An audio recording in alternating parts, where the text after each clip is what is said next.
συγκοινωνίες, το ρεύμα, το νερό δεν είναι εμπορεύματα, ανήκουν στο λαό.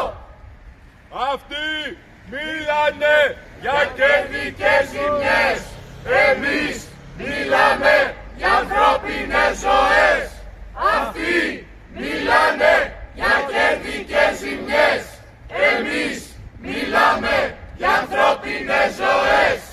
Ούτε ο σταθμάρχης, ούτε η κακιά στιγμή, το σύστημα αυτό δολοφονεί. Ούτε ο σταθμάρχης, ούτε η κακιά στιγμή, το σύστημα αυτό δολοφονεί.